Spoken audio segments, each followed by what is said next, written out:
లాలు కొంచెం పప్పుచారి తీసేసుకో. పప్పుచారు ఎందుకు అప్పుడే? ఏయ్.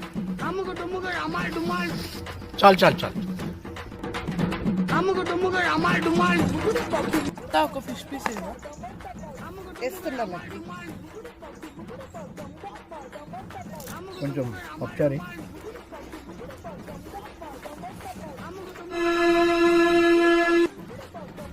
సరే మటన్ పీసెస్ వేసుకో. వద్దు, నాకు చికెనే కావాలి. మటన్ చికెన్ రెండు తినాలి.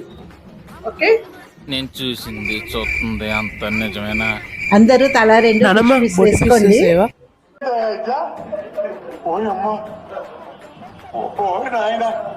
సాయంత్రం వరకు మటన్ అంతా అయిపోవాలి అందరు చెప్తున్నా. సరేనా? ఖాళీ చేయాలి మొత్తం.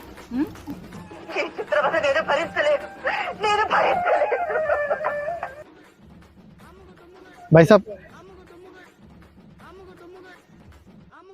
ఒక మాట్లాడవచ్చా? చెప్పు. అక్కడ ఉన్నాయే 3 ఐటెంలు, కానీ చికెన్ అంటుర్రు, మటన్ అంటుర్రు, తలకాయ అంటుర్రు, బోటి అంటుర్రు, కాళ్ళకూర అంటుర్రు. ఏంటి సాబ్ ఇది? ఇవాళ శనివారం కదా, నాన్ వెజ్ ఉండదు. ఎఫెక్ట్ కోసం అట్లా మాట్లాడుకుంటున్నాం.